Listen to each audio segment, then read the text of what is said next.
Ya.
Sí.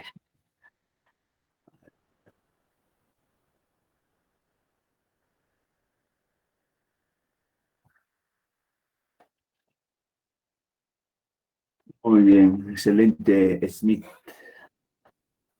Ahora sí, muchachos, vamos a comenzar. No, hoy ya no hay crisis, chicos, no hay crisis.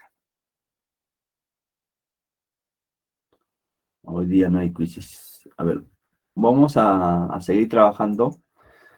Les comento que la tercera evaluación, chicos, ya les edito. ¿Hasta qué partes?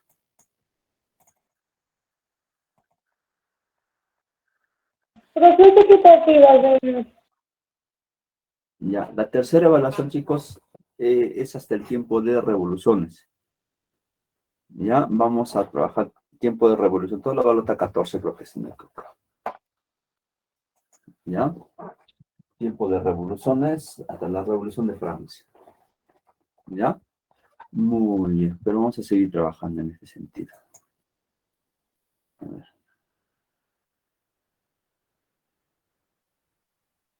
Ya, voy a presentar pantalla.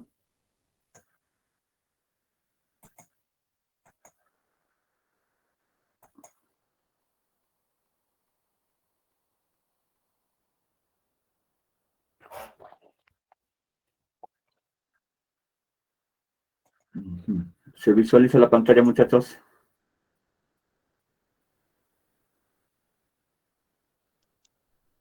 Sí, profesor. Excelente, muy bien. A ver, la sesión anterior, muchachos, ya habíamos estado trabajando o ya hemos manifestado sobre el ordenamiento colonial, ¿no es cierto? En donde manifestábamos que el rey es la máxima autoridad,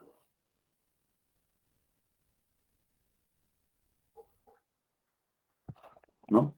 El rey es la máxima autoridad de la corona española, tanto en América, tanto en España, ¿no? O sea, tanto en América como en España. Este es el rey máximo autoridad. Habíamos manifestado que desde 1532 es el año que llegan los españoles al territorio tahuantinsuyo, al territorio andino, los españoles, los occidentales. Desde esa fecha, de 1532 hasta 1824, de acuerdo a la sucesión de reyes, gobernaron 10 reyes, ¿no? Ya hemos explicado eso. 10 reyes gobernaron de diferentes dinastías, tanto las dinastías de Habsburgo, ¿no? Lo que es la Casa de Austria, y la Casa de los Borbones de origen francés. Y también les he explicado o les he manifestado cómo que posiblemente nos podrían preguntar, aunque dudo mucho, ¿no? Dudo mucho que nos puedan preguntar, Felipe II, ¿en qué año gobernó? No, imposible, ¿no? Sería una pregunta muy rebuscada. Ya hemos hablado también sobre ese tema. Dejamos el tema en esta casa, en este tema, en este Real Supremo Consejo de Indias, ¿no? Habíamos manifestado que son dos instituciones coloniales que van a estar con su sede central en España, ¿no? Dos, que es el Real y Supremo Consejo de Indias, ¿no? Y la Casa de Contratación de Sevilla. El Real Supremo Consejo de Indias ungía de función específicamente administrativo político en lo judicial. No veía los demás económicos, no veía los temas comerciales, nada, ¿no es cierto? Solamente en el tema administrativo, político y judicial. Decíamos también, muchachos, en la sesión anterior, el Real Supremo Consejo de Indias, una de sus funciones era de asesorar al rey. Y como la pregunta, nos van a preguntar en el examen, ¿no? Asesoraban al rey. Cuando asesoraban al rey, daban pautas para las funciones de los virreyes. O sea, ellos eran los que desarrollaban las funciones, las normativas del gobierno del virrey. No era tanto el rey. Simplemente ellos establecían las pautas, las funciones del virrey, y el rey los refrendaba con su sello. ¿Ya? Asimismo, chicos, el Real y Supremo Consejo de Indias formulaba ordenanzas y cédulas para que estos, o sea, cuando decimos formulaban ordenanzas y cédulas, básicamente, por ejemplo, ¿no? Eran, a ver, disposiciones de la corona, por ejemplo, el gobernador Francisco Pizarro se le atribuyó como gobernador de Nueva Castilla, por ejemplo, mediante una real cédula, al igual que Diego de Almagro se le designa como gobernador mediante una real cédula, como gobernador de Nuevo Toledo, o Nueva Toledo. Entonces, estas disposiciones, estas ordenanzas que eran básicamente disposiciones normativas, ¿no? Disposiciones normativas lo elaboraba la Real y Supremo Consejo de Indias, o el Real y Supremo Consejo de Indias, ¿no? Ordenar cédulas, o sea, ordenanzas y cédulas, ¿no? Por ejemplo, la creación del Virreinato del Perú en 1542, también elaborado por estos, ¿no? Porque dice, por real cédula, ¿no? Emitido por el rey Carlos V. Entonces, ¿quiénes hacían esto? Allá, el Real Supremo Consejo de Indias, y simplemente el rey los refrendaba con su firma. Por eso dice, formulaba ordenanzas y cédulas para que fueran promulgadas por el rey. Por ejemplo, la Ley General de Indias. ¿Ya? Asimismo, muchachos, también ya lo hemos explicado, nombraban funcionarios coloniales. Funcionarios coloniales. Y ellos hacían uso de su regio patronato, ¿no? Hacían uso de su regio patronato. ¿Para qué? Para proponer autoridades eclesiásticas de su entera confianza. Porque el regio patronato viene a ser la alianza política entre la corona española, o la corona, o los estados monárquicos, y la Iglesia Católica. En donde la Iglesia no puede estar por encima de la corona, ni la corona puede estar por encima de la Iglesia. Ese es el regio patronato. Una alianza. ¿Ya? Entonces ellos nombraban funcionarios coloniales. ¿Ya? Y hay alguna función muy importante que hacían el Real Supremo Consejo de Indias, muchachos, por ejemplo, ¿no? Cuando el virrey terminaba sus funciones, ¿no? Terminaba su función, su cargo como rey, ya sea en el virreinato del Perú, de Nueva España, de Río de la Plata, etcétera, en los virreinatos en América, ellos de oficio, muchachos, de oficio, quiere decir inmediatamente, actuaban como una especie de supervisión y fiscalización todo lo desarrollado por los virreyes. A esto se llama juicio de residencia. Juicio de residencia. ¿No es cierto? El virrey dice, ¿quiénes eran sometidos al juicio de residencia? Y no solamente el virrey, todas las autoridades coloniales nombradas por este Real y Supremo Consejo de India, como por ejemplo en la Real Audiencia, los corregidores, ¿no? Los oidores, los fiscales, los alguaciles, o sea, los integrantes de la Real Audiencia, los corregidores, los intendentes, etcétera, o sea, todas las autoridades coloniales que eran nombrados por esta institución, el Real y Supremo Consejo de India, tenían que dar cuenta de sus actos a esta institución, porque fueron nombrados por ellos. ¿Ya? Entonces, muchachos, no se olviden, por favor, este es el Real y Supremo Consejo de India. Esto ya habíamos desarrollado, pero lo estamos volviendo a hacer. ¿Ya? Muy bien. Después está otra institución que también tiene su sede en España.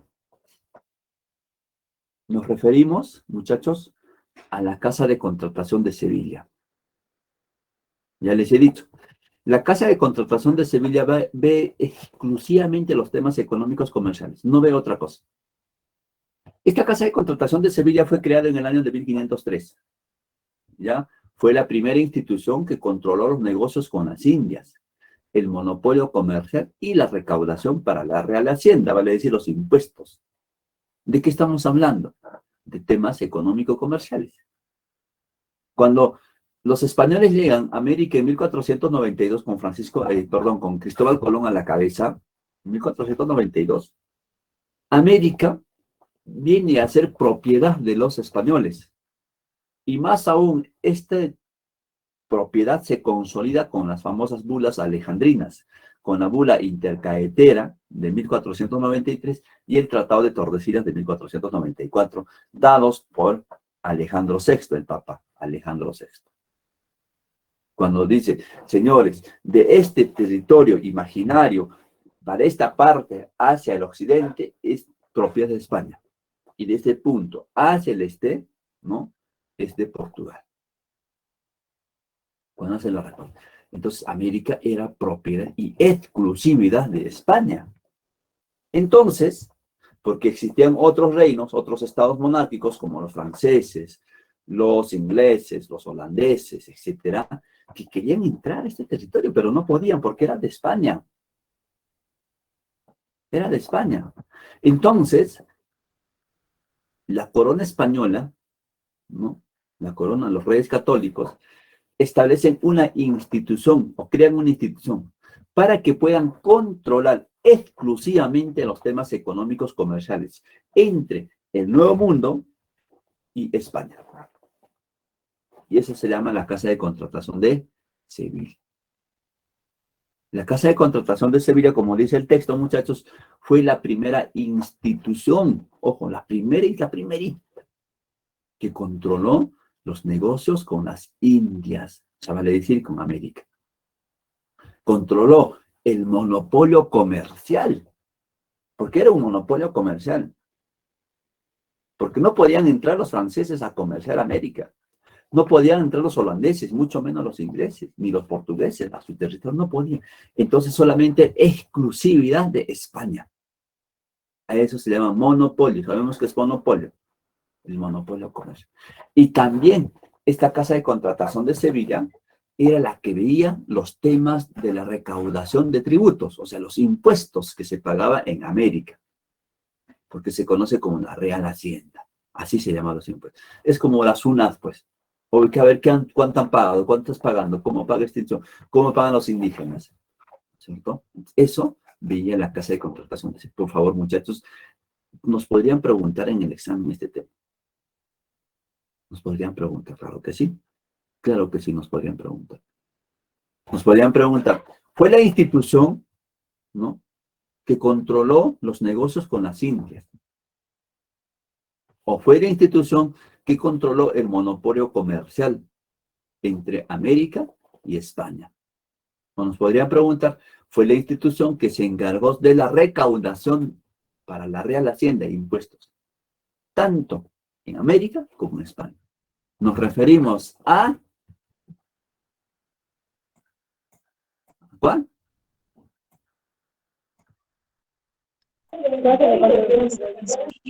A la casa de contratación de Sevilla. Está sencillo, muchachos. No te puedes equivocar. Porque, como ya les he dicho, solamente ver temas exclusivamente económicos comerciales. ¿Ya? Asimismo, chicos, se encargó de reglamentar y desarrollar el comercio entre España y sus colonias. Ahí está, dice clarito. Porque estamos hablando de temas económicos comerciales, no hablamos de otro tema, ¿no? Esta casa de contratación de Sevilla era la que reglamentaba, y no solamente reglamentaba, sino ejecutaba el comercio entre España y sus colonias. Vale decir, tú eras comerciante, eras marino comerciante, querías vender productos en América, venir de España hacia América, eres comerciante, primeramente tenías que pasar por la casa de contratación de Sevilla. ¿Para qué? Para que ellos te pudieran autorizar y decir, señor, ¿qué está llevando? Voy a ser comerciante, quiero comerciar en España, en América. Ya, muy bien. ¿A qué rubro? ¿Qué cosas se le van? Tal, muy bien. ¿Cumple o no cumple? Sí cumple, ya. Pues recién podías tú viajar, porque no podías hacer así. Necesariamente tú tenías que ir a la casa de contratación de Sevilla a registrar, por decir, tu marca, tus actividades comerciales en este caso, porque se encargaba de reglamentar qué productos vender, qué productos no vender, quiénes podían vender y quiénes no podían vender, por ejemplo, en este caso, ¿no? Es como, por ejemplo, ahora, nosotros la Indecopi, no sé, otros reglamentan, ¿no? No puedes vender por altos precios, por ejemplo. Si te dice altos precios, ¿a dónde te vas a quejar? Indecopi o Cinearmi, no sé, instituciones que se encargan de reglamentar, ¿no? El abuso que cometía. Similar era esto, ¿ya? Asimismo, muchachos, la Casa de Contratación de Sevilla fue un tribunal de justicia. Ojo, profe, ¿cómo un tribunal de justicia? ¿Usted no dijo que solamente veía temas económicos comerciales? Claro que sí, claro que sí. Pero ellos, no, ellos era un tribunal de justicia encargado de resolver pleitos entre los marinos y comerciantes. Vale, sí, señor, este señor me está quitando mi mercadería, está entrando a mi territorio, a mi virreinato a vender productos que no son. No, no, señor, este señor, o sea, problemas, esos pleitos, pues que siempre existe económicamente, que si él vende, que no vende, que si, o sea, me dejo entender. Entonces, estos problemas, estos pleitos comerciales, no los solucionaba la Real Audiencia, no los solucionaba el Real Supremo Consejo de Indias, no lo solucionaba, sino tenía que solucionar exclusivamente esta casa de contratación de servicios, porque eran ligados al tema económico o comercial. Por eso también un guía de tribunales de justicia encargado de resolver pleitos entre los marinos y comerciantes. ¿Ya? Muy bien, muchachos.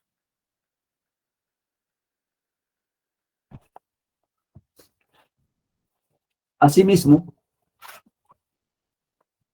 los puertos exclusivos para el comercio intercolonial, vale decir, el tránsito de España y América, eran tres puntos importantes.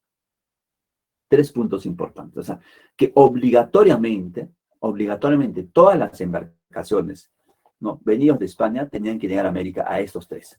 Uno era Sevilla, en España, el punto donde estaba la sede principal de la Casa de Contratación de Sevilla. Sevilla, que quedaba en España. Veracruz, que quedaba en el Virreinato de Nueva España o en México. ¿Ya? Veracruz, en Nueva España o en México. ¿Ya? Y el puerto del Callao, que quedaba en el Virreinato del Perú. O sea, obligatoriamente, tenían que llegar, ya sea a España, de Sevilla, hacia Veracruz, las embarcaciones, o llegar hacia el puerto del Callao. Esos dos puntos importantes, obligatoriamente. Pero además de esto, existían otros puertos de tránsito, de pasadita, ¿no? Para poder, por ejemplo, descargar o cargar tripulantes, o mercadería, etcétera, que eran de tránsito, puertos de tránsito, no eran tan importantes, no es que venían de España y desembarcaban en Cartagena de Indias, por ejemplo, una de ellas, no, sino tenían que ser en Veracruz y en el puerto de Callao recién se dirigían a Cartagena de Indias, que quedaba en Colombia, Profe, una pregunta. y Portobelo en Panamá. Estos puertos eran de tránsito, exclusivamente para temas comerciales. Entonces encontramos 3 puertos intercoloniales importantes: Sevilla, Veracruz y el Callao. Y de tránsito encontramos Cartagena de Indias y Portobelo en Panamá. A ver, Valery, ¿cuál es tu pregunta, Valery? Perdón que no te dé el... No, perdóneme más bien. Es que quería saber, esos puertos más o menos, ¿cómo eran? O sea, ahorita en la actualidad existen. Claro, sí. Clarín. ¿El Eh, puerto Callao existe? El puerto sí. Callao sigue siendo... El puerto del Callao sigue siendo un puerto importante, ¿verdad? Oh, Ah, sí, era más o menos, ¿verdad? ¿cómo? Por ejemplo, Y así eran también. claro, se sigue, hasta ahora sigue siendo vigente esos puertos. Por ejemplo, el Callao es hoy importante, es el único puerto que, en el cual, digamos, cuando tú pides mercadería del extranjero, ¿a dónde se embarca? Acá está en avión. Sigue estando el puerto de Callao, igual en España, igualito. Hasta ahora sigue siendo vigente estos puertos, ¿no? Los primeros puntos. ¿Ya? Muy bien, Valeria, excelente. Entonces, muchachos, creo que está claro esta parte de la casa de contratación de Sevilla. ¿Alguien más levantó la mano? Sí, papá, dime.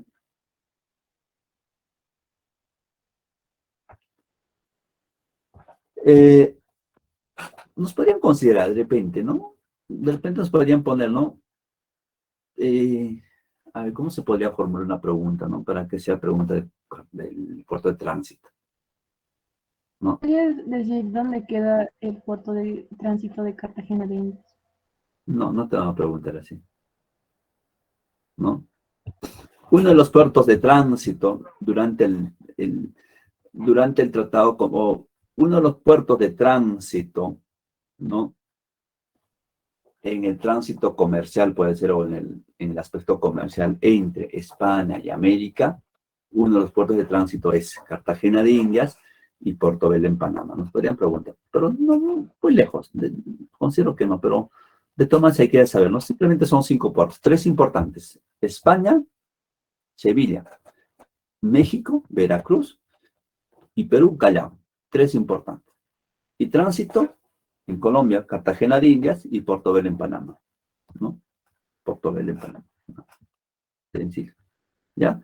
Pero sí, lo que sí nos podrían preguntar, muchachos, más que ponernos nombres de cómo se llaman los puertos intercoloniales o cómo se llaman los puertos de tránsito para el tratado comercial o el flujo comercial entre España y América, nos podrían preguntar, por ejemplo, ¿no?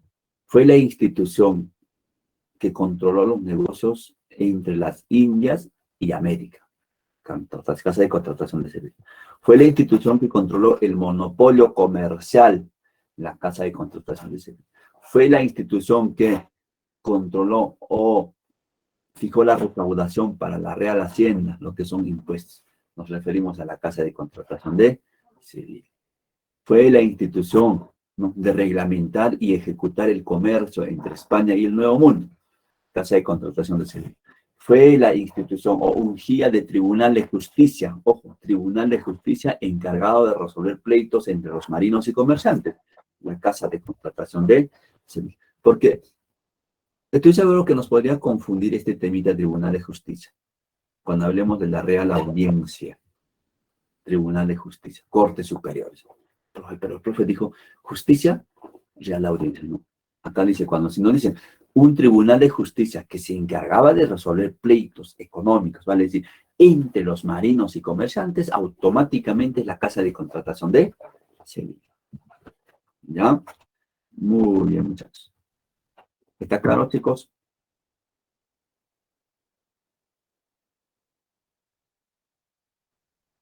Excelente. Muy bien.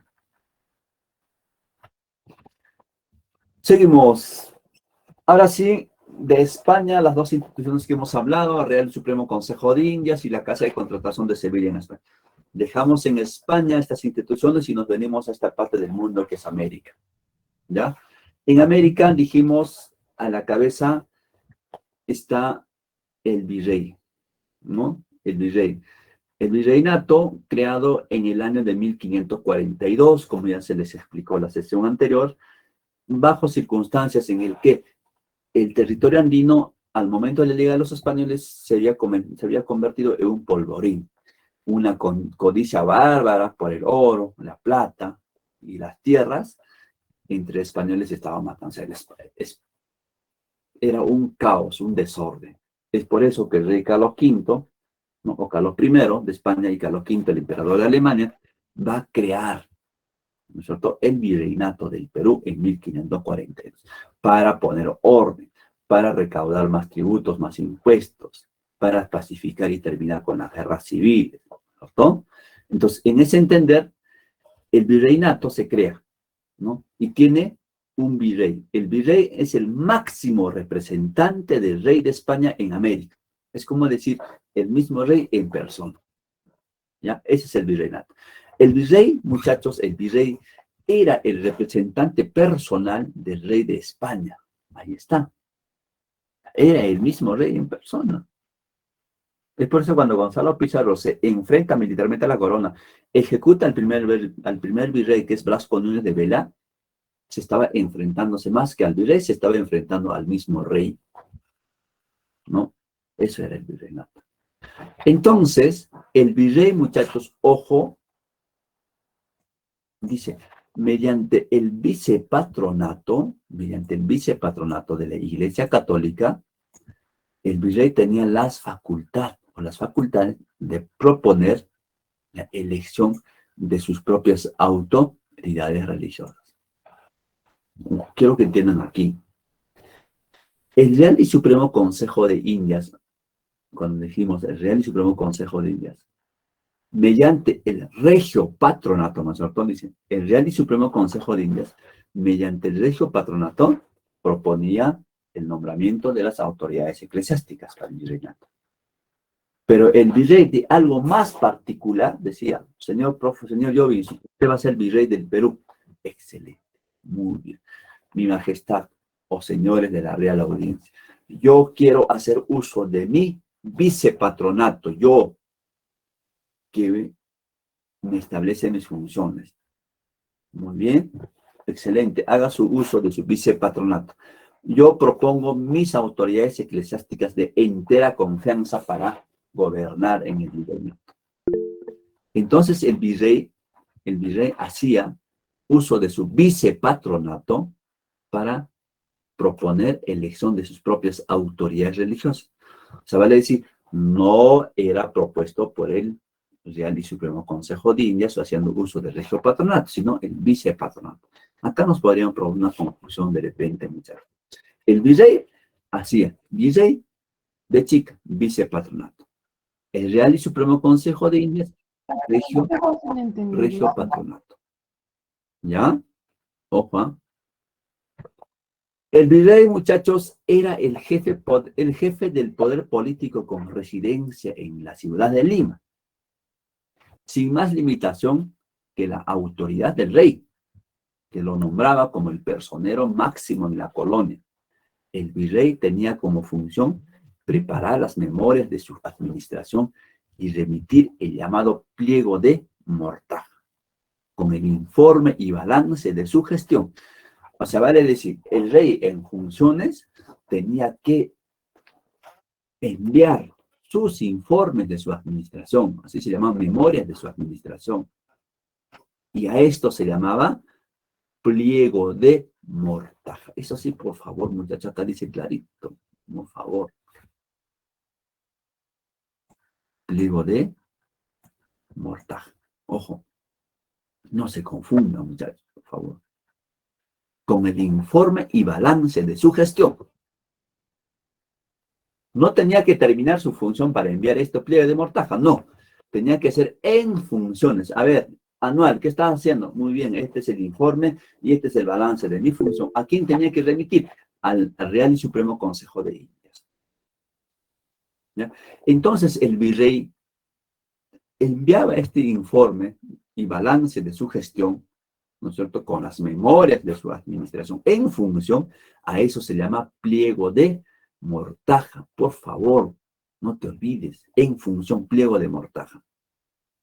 Pero si el rey terminaba sus funciones, veía, no correspondía, terminó sus funciones, porque quien disponía la finalización de sus funciones era pues el Real y Supremo Consejo de Indias. ¿Convencía o no convencía? ¿Está trabajando o no está trabajando? A ver, ¿no es cierto? Ellos eran los que veían. Entonces, cuando terminaba sus funciones, el Real y Supremo Consejo de Indias lo sometía a un juicio de residencia. Así cuando terminaba. Entonces, aquí hay dos funciones. Cuando el virrey enviaba en función sus informes y balance de su gestión, se llamaba pliego de mortaja. Cuando terminaba su función, el Real y Supremo Consejo de Indias lo fiscalizaba, lo supervisaba, a eso se llama juicio de residencia. ¿Ya? Por favor, no se vayan a olvidar. Ojo, ¿eh? Pliego de mortaja. Durante la época virreinal, estimados estudiantes, ¿no? Durante la época virreinal,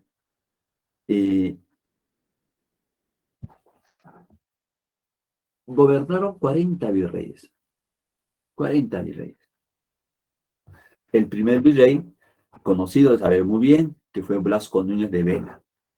Fue ejecutado y muerto por Gonzalo Pizarro durante la batalla de... ¿En qué batalla muere el primer virrey Blasco Núñez de Vela? ¿Añaquito? En la batalla de Añaquito. ¿Cierto? Nos van a preguntar eso. Último virrey, José de la Serna, ¿no? Último virrey con el cual se firma la capitulación de Ayacucho en 1824. Pero de todos estos 40 virreyes, ¿no?, que no los recordamos 40, pero sí mencionamos algunos, como es el caso de Francisco de Toledo. Es la más importante, es que se analiza sus obras de Francisco de Toledo en el Virreinato del Perú, es impresionante. Se analiza a Francisco de Toledo desde dos puntos antagónicos, desde lo positivo y lo negativo, de lo bueno y lo malo. Porque Francisco de Toledo, antes de ser virrey, antes de haber sido ya nombrado, pero antes de ejercer sus funciones, él va a visitar todos los rincones del Tahuantinsuyo, o sea, todo. De rincón a rincón va a caminar, va a todo su territorio, ¿no? Y va a ver las necesidades de los españoles y también las necesidades de los indígenas. Y va a ser un cambio, una reestructuración de la colonia aquí en el territorio del Virreinato del Perú. Pero era sanguinario, era frío de frío, era más frío que mi ex. ¿Recuerdan cuando Felipe Tupac Amaru en 1572 es ejecutado por él? O sea, no le importaba, ¿no? Él establece, por ejemplo, las reducciones de indios. Él establece las famosas mitas mineras, ¿no? Era así, radical para este tema, ¿no? Entonces, por eso la historiografía lo analiza desde una parte villana, o sea, malo, y que también fue transformador del Virreinato del Perú. ¿Ya? Entonces está claro el Virreinato del Perú. Por ejemplo, las atribuciones del virrey, como ya lo hemos ido manifestando, de una forma indirecta, muchachos, tenían las atribuciones políticas. Por ejemplo, representante del rey. O sea, por encima de él no había otra autoridad más importante que él, del virrey, ¿no? Representante del rey, dicta leyes y ordenanzas para el funcionamiento del virreinato. O sea, él era la última palabra que podía ser, la última persona que podía establecer la última palabra. ¿Se hace o no se hace? Porque era el mismo rey en América. Las atribuciones eclesiásticas, muchachos, por ejemplo, él hacía uso de su vicepatronato para nombrar autoridades eclesiásticos de cargos inferiores, ¿no? En los temas judiciales, por ejemplo, en temas judiciales, él era quien presidía la Real Audiencia. Vamos a ver ahorita qué es la Real Audiencia. Él era el que veía, o sea, él era, ¿no?, el que presidía la Real Audiencia, presidente de la Real Audiencia, temas judiciales. En temas económicos, él era el ministro de Economía, si queremos llamarlo así, él mismo, superintendente de la Real Hacienda. O sea, la Real Hacienda era la que veía los temas de impuestos, los tributos, pero él era la máxima autoridad, quien controlaba, dice, controlaba los ingresos de las haciendas, o sea, de los impuestos, los tributos que se pagaban. ¿Ya? En atribuciones administrativas, el virrey realizaba los nombramientos, ¿no? Realizaba los nombramientos, daba instrucciones administrativas, claro, él disponía. Y finalmente, en atribuciones militares, él era la máxima autoridad del ejército colonial, ¿no? Tenía el grado de capitán general. Por eso en el virreinato, en la última batalla de Ayacucho, por ejemplo, es el mismo virrey José de la Serna que participa, porque él era jefe militar, el jefe de todo el ejército militar colonial. ¿Ya? Estas eran las atribuciones. Entonces acá estamos viendo la figura pues de un mini rey, o sea, de un rey que estaba en todo. Ese rey era así, era jefe militar, era presidente de la corte de la justicia, era el temas económicos, era todo él, por eso una monarquía absoluta. Lo mismo tenía esas funciones el virrey en el territorio colonial, hacía de todo, él era todo, ¿ya? El virrey. Por eso era importante la figura del virrey. ¿Ya, muchachos? Después está otra institución que está a la par del virrey. Nos referimos a la Real Audiencia. ¿No?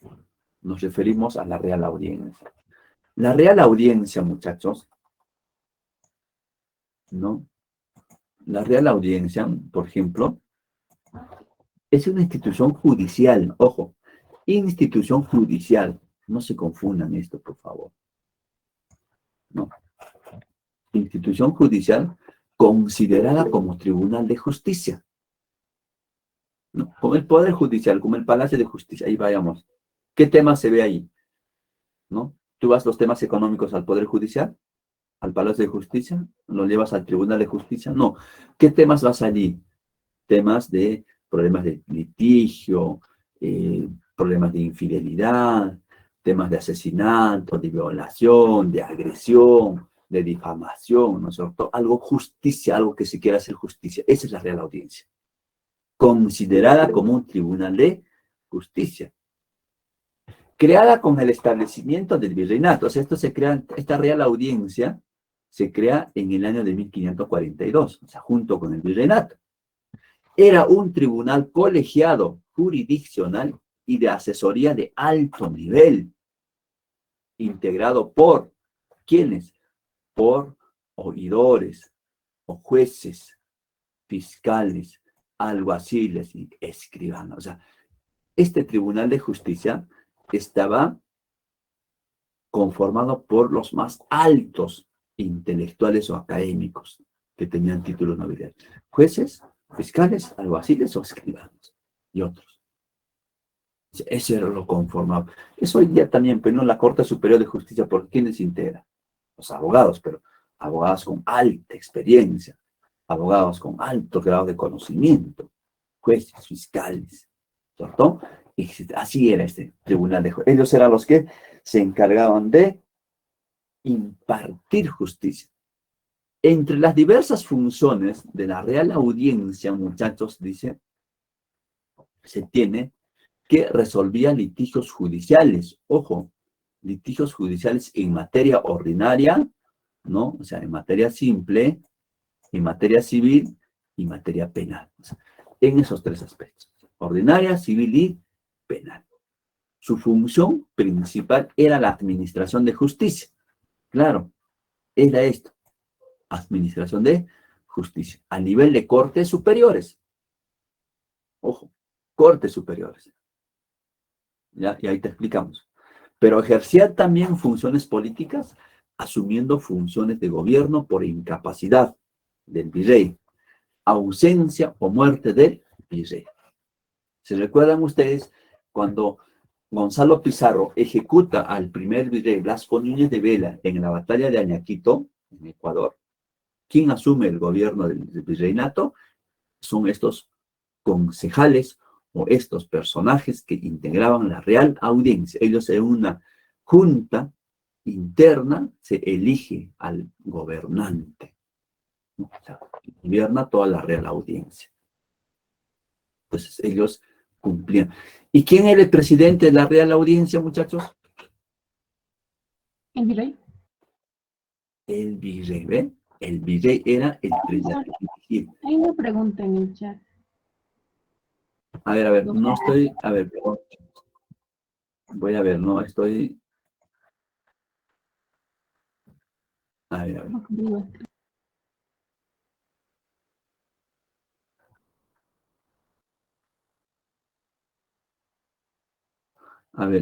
Perdón, Estrellita, perdón, mamá, no te leí. Estoy en una sola computadora, no estoy leyendo tu pregunta. Dice, profe, ¿nos pueden preguntar cosas como cuál era cuál era el virrey que estaba en el Perú cuando sucedió la sublevación de Tupac Amaru?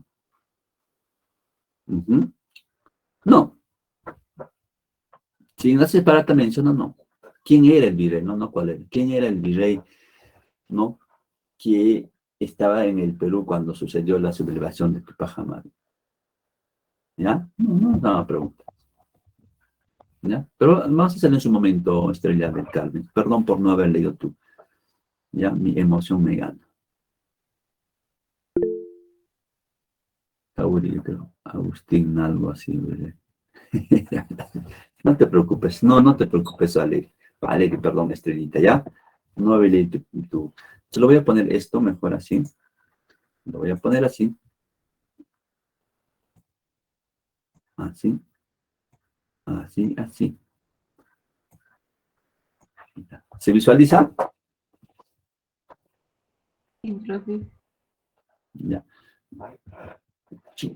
Muy bien, chi. Lele pancha, chi. Dice Estrella. Muy bien, chicos. ¿Ya? Está claro, ¿no es cierto? Ya. Solo que no voy a utilizar solo que no vamos a poder.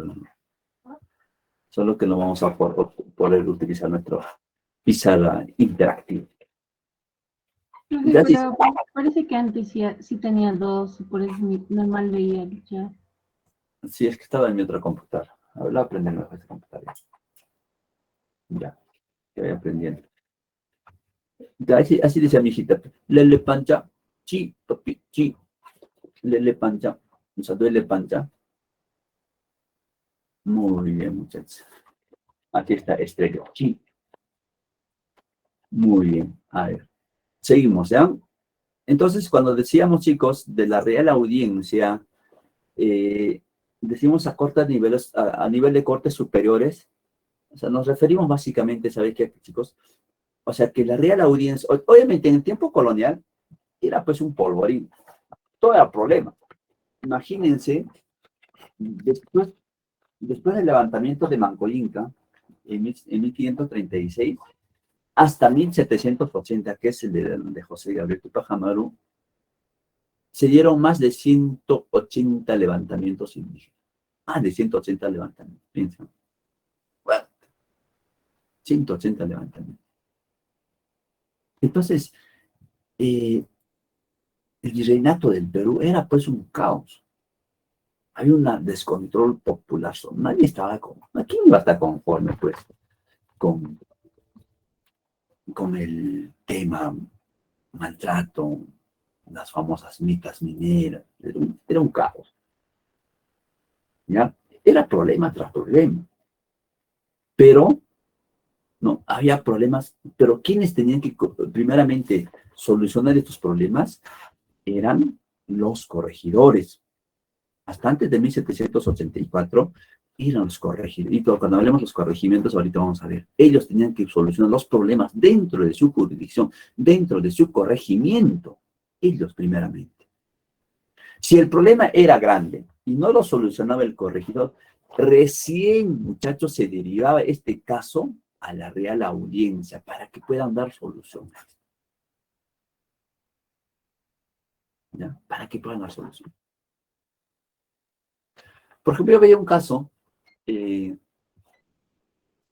cuando estaba haciendo un trabajo, bueno, parte de mi tesis en el archivo regional, ¿no? Y encontrás un documento en el fondo de cabildos e intendencias, o sea, ¿no? Pero fundamentalmente estaba en el fondo de las intendencias y cuando haces un trabajo de investigación archivístico, no es, pues, no es como ir a la biblioteca y encuentras el libro y está tu tema de investigación, no. En archivo tienes que encontrar, pues, wow, es como buscar una aguja en el pájaro, un tema, los documentos que existen, tienes que tener suerte, ¿no? Y en eso veía un caso, así. Bueno, no hemos visto muchos casos, pero los que más me llamaron la atención fueron 3 casos. Uno, de un suicidio, ¿no? De una joven, hija de un español, ¿no? Porque se le negó el amorío secreto con un indígena. Es lo clásico, pues novela, ¿no? No estaba con su trabajador, con su llana, ¿no? Y había un amorío secreto. Y enterados sus padres de la señorita, de la chica, no permitieron pues ese noviazgo, porque wow, era pues denigrar a la familia, estar con un indígena, hija de un español, hija de un español y un indígena, wow, era pues denigrante, ¿no?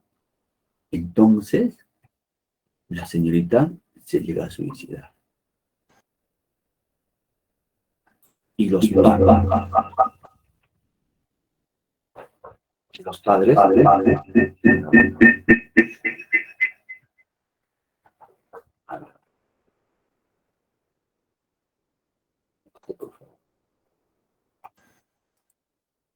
y los padres le denuncian ¿a quién? Al chico. Le denuncian al chico. Y ese problema, por ejemplo, no lo puede solucionar un corregidor. Y esto se lleva a la Real Audiencia subordinada en el Cusco. Al chico lo denuncia, ¿por qué? Porque había cortejado a la señorita y por ser matado, ¿no? Y deja pues una carta, ahí está la evidencia, la carta escrita, ¿no? Y otro tema, también fuimos y busqué información, y había pues dentro de los documentos adjunto una... A ver, no entiendo muchachos, por favor. Profe Elizabeth, muy buenos días.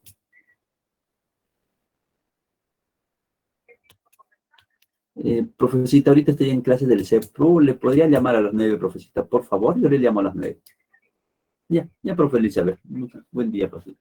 Entonces les decía, chicos, otro caso que me llamó la atención fue, pues, en este tema, se vio en un documento que estamos buscando, un gráfico, un dibujo de un pene, así, cercenado, un pene, ¿eh? Y obviamente cuando tú ves esa imagen, wow, te llama la atención, pues, o sea, quieras o no, te llama la atención. Adjuntaba ahí una figura dibujada, imagínense. Entonces, cuando tú dices, ¿qué pasa? Y le tratas de leer el documento más de, digamos, ya, puedo decir, digamos, digamos, la chismosería, si queremos llamar así. Claro, ¿no? La chismosería, digamos, te llamo, ¿y qué pasó? ¿Qué cosa puede ser? Entonces, tú volteas el documento y ves el documento, ¿no? En tal sitio, ¿no? Resulta que, ¿no? Así que, ¿no? Era pues esos caciques antes eran machistas, ¿no? Los hombres podían tener mujeres por aquí, mujeres por allá, ¿no? Dentro de eso, uno de los caciques pues había venido al Cusco y tenía su amorío en Cusco, ¿no? Así que podía dirigirse pues a los lugares que él quería y tenía amoríos, ¿no? Y su esposa era pues una tóxica, y de eso, ¿no? No puedo entenderlo así, pero brava, de carácter férrea, ¿no? Que no aguantaba, pues, que no toleraba esta situación, ¿no? Y una embriaguez, o sea, un momento de embriaguez que casi que había embriagado, ¡Fa! ¿No? O sea, bueno, estoy graficando la idea, pero la denuncia ya no.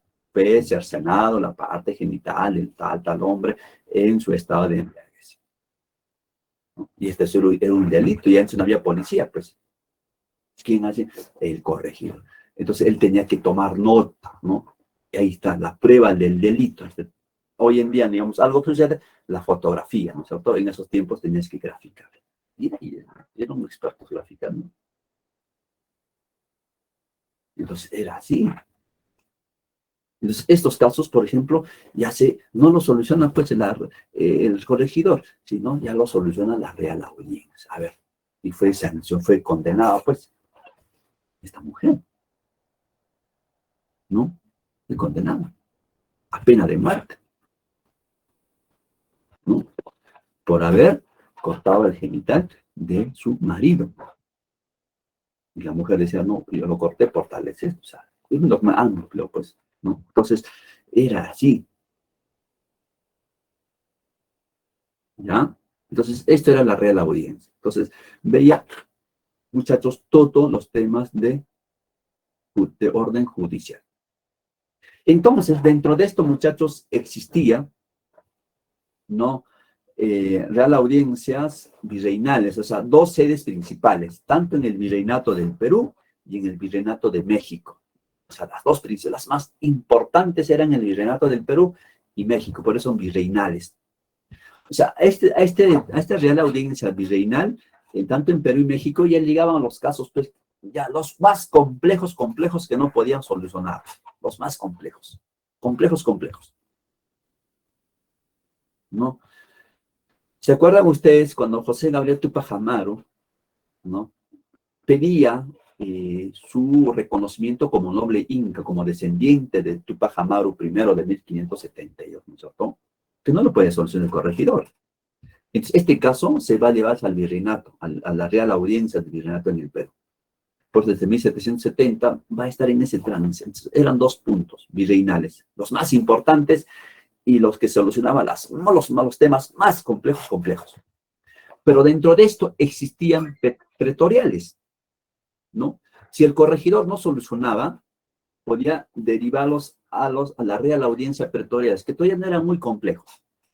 Existía en Panamá como sedes descentralizadas, Panamá, en Santa Fe de Bogotá, en Quito, en Charcas, ¿no? En Santiago de Chile y Buenos Aires en Argentina. ¿No? Podías ahí derivar. Si ellos no podían solucionarlo, recién los llevaban a los virreinales. Y existía una sede descentralizada que era la subordinada en el Cusco, la Real Audiencia en el Cusco, ¿no?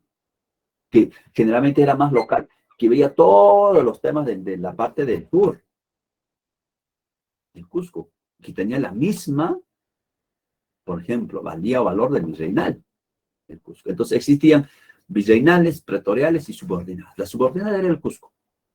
Virreinales, Perú, México. Y pretoriales, Panamá, Santa Fe de Bogotá, Quito, Charcas, Santiago de Chile y Buenos Aires, nada más. Pero todos estos temas, tanto virreinales, pretoriales y subordinadas, veían los temas de judicial, o sea, impartían justicia, administración de justicia, a diferentes niveles. ¿Ya, muchachos? ¿Está claro?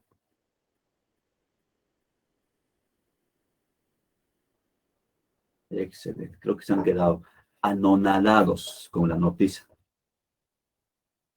No tengo esa fotografía, pero ¿dónde está en mi archivo? Está guardado. Pero no me lo muestre, por favor. ¿Cómo? No lo muestre. Dice que lo muestre, profesor. No, que eso ha mostrado. Guau, todos son guavos, no. Se van a quedar traumados. Imagínense, traumados van a quedar. Es que a Pablito le gusta, creo. Eran en dimensiones pues, reales, imagínense. Era pues increíble esa capacidad de dibujar con todo lo detalles. No hay extemización, no se pueden asustar tan traumáticos. ¿Ya? Muy bien.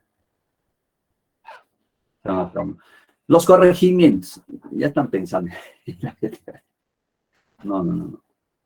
Todavía tienen algunos DNI amarillo, están tomando todavía leche, el biberón. Muy bien, vamos a 16.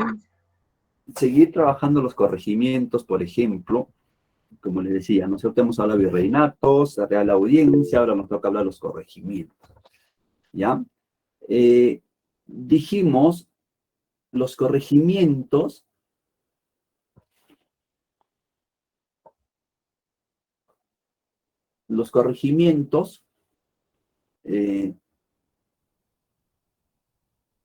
dijimos que los corregimientos se establecen conjuntamente con los virreinatos o con el virreinato del Perú. ¿Ya? Fue una institución, los corregimientos, fue una institución creada junto con el corregimiento. Fue una institución establecida por los graves abusos que venían cometiendo los encomenderos y las continuas rebeliones de los aborígenes. El virreinato del Perú comprendía bajo su jurisdicción a 52 corregimientos, donde el corregidor era la máxima autoridad. ¿Ya? Ojo.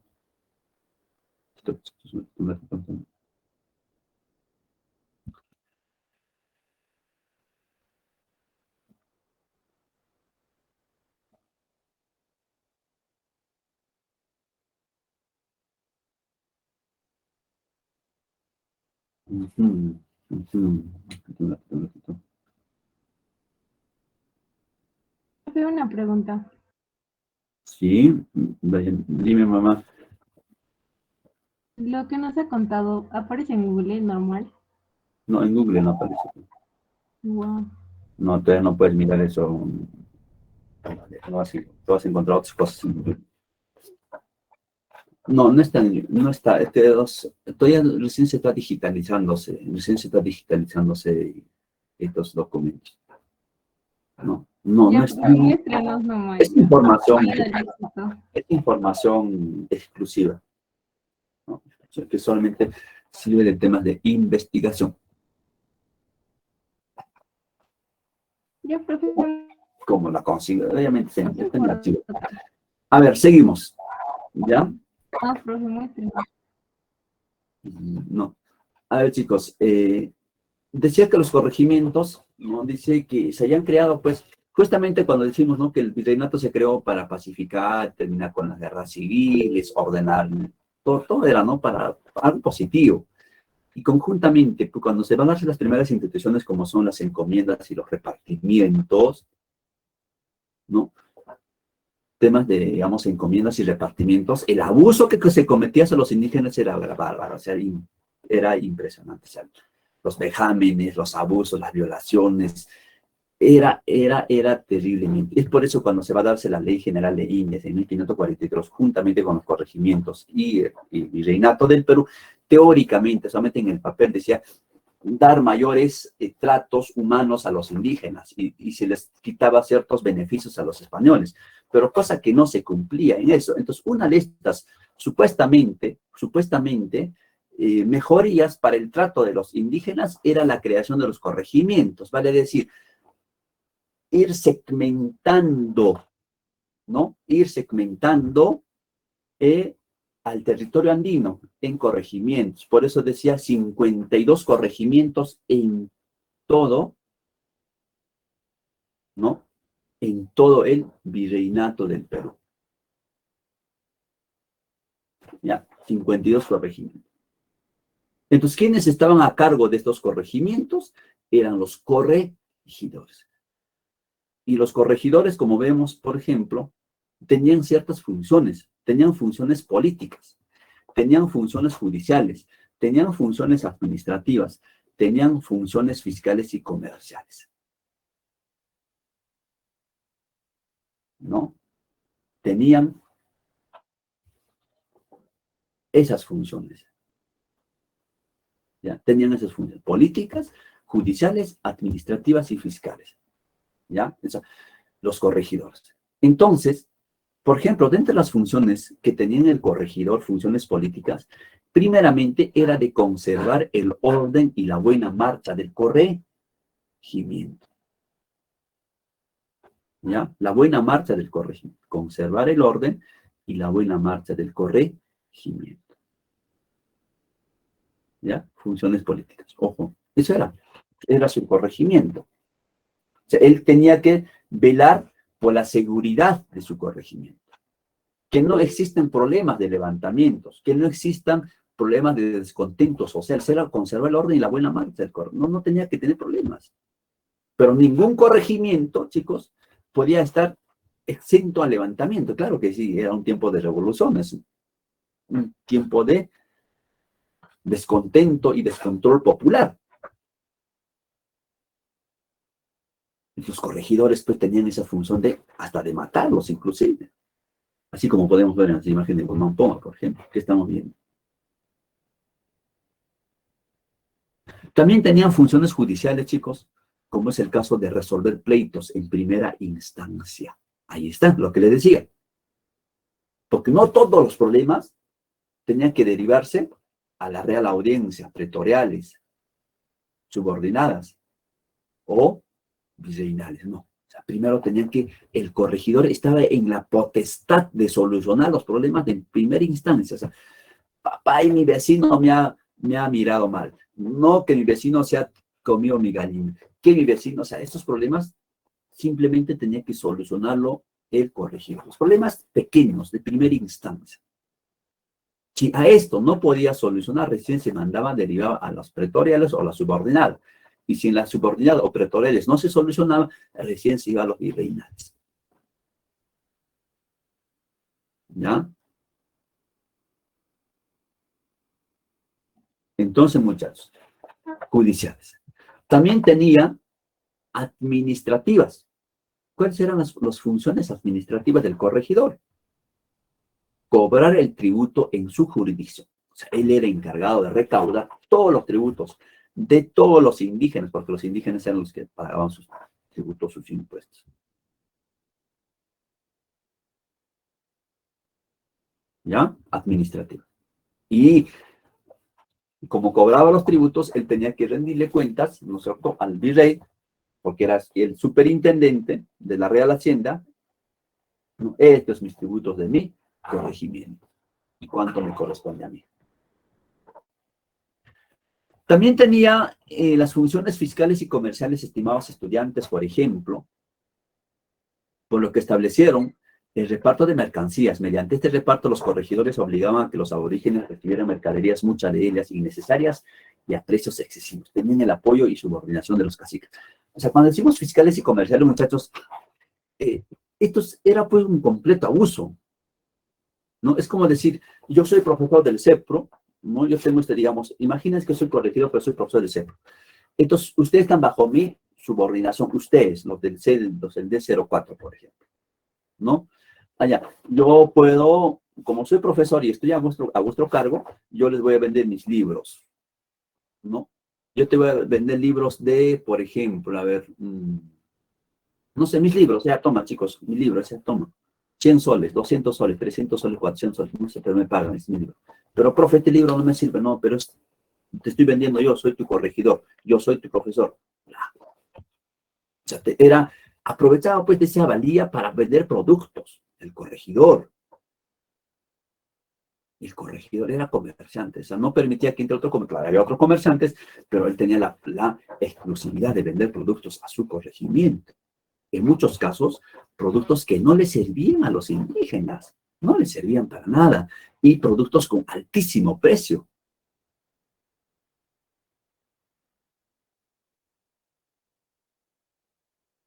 ¿Ya? Altísimo precio. Entonces, esto era, muchachos, ¿no? Los corregimientos, los corregidores. Entonces, los corregidores tenían funciones políticas, judiciales, administrativas, fiscales y comerciales. ¿Cierto? Sabemos muy bien. ¿Ya? Y vamos a ver cómo lo elaboramos una pregunta de este tema en el banco de preguntas y en el quiz que vamos a hacer la siguiente semana. ¿Ya? Muy bien. ¿Alguien levantó la mano? Pues a lo mejor pongo un ejemplo de digamos que tal cual está, creo que ahí en corregimientos ellos le vendían sus ropas, ¿verdad? sus Claro. accesorios, que son los zapatos. Claro, eso se llama reparto de mercancías. Reparto de mercancías, los corregidores obligaban a comprar a los aborígenes, pues, pero mercaderías que no les servían a los indígenas.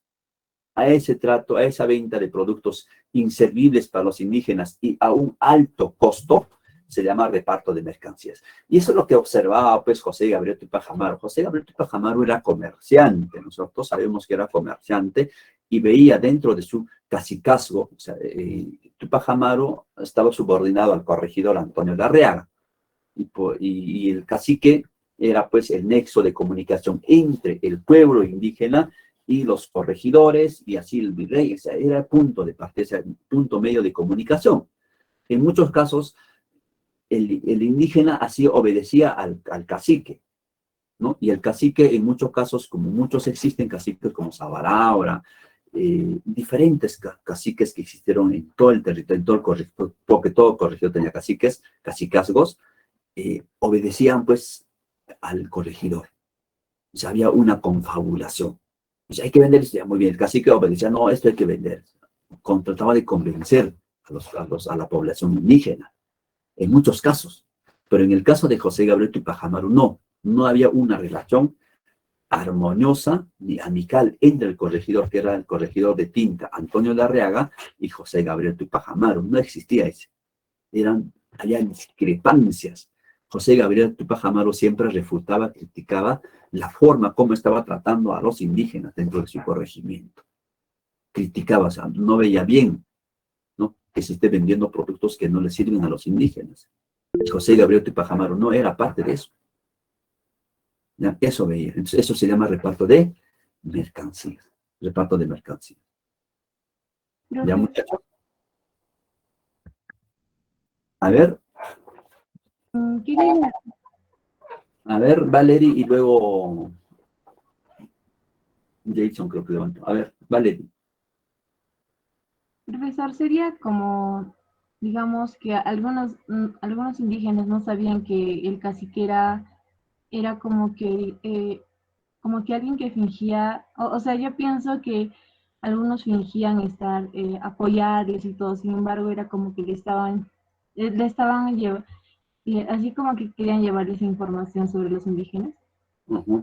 Pero, o sea, fingían ayudarles a los indígenas, pero sin embargo estaban del O lado sea, el de... cacique era, pues, esa persona que veían los indígenas como su protector, pero en muchos casos no era así. Se volteaba hacia al corregidor, y lo que decía el cacique tenía que ser indígena, creyendo que estaba bien en algunos casos. ¿Ya? O sea, eran engañados, eran utilizados. A ver, ¿alguien más quería preguntar algo?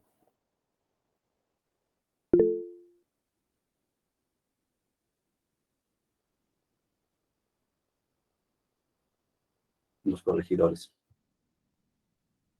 en primera instancia. Porque si recuerdan, hemos mencionado en la Real Audiencia a nivel de cortes superiores. Y ustedes que están, una gran mayoría, por lo que veo, para abogados, ¿no es cierto? ¿Y a qué se refiere el nivel de cortes superiores? ¿Cierto? Porque a Hay nivel de varios lugares así no como llega tribunales de justicia. ya cuando apelan, ya cuando a las siguientes instancias, nosotros ya, Corte Superior ya tiene una máxima instancia, nosotros Cortes Superiores. ¿Y qué es una Corte Superior? Ustedes que son abogados o que van a ser abogados conocen a la perfección. Entonces, en primera instancia lo solucionan los corregimientos. Muy buena pregunta, pero dependiendo de cómo se puede plantear la pregunta, ¿ya? Dentro de las funciones del corregidor, ¿no? Dentro de las funciones judiciales del corregidor ahí está, dentro de las funciones judiciales del corregidor ¿no es cierto?, resolver pleitos en primera instancia. Dentro de las funciones administrativas del corregidor cobrar el tributo de sus jurisdicciones. ¿Ya?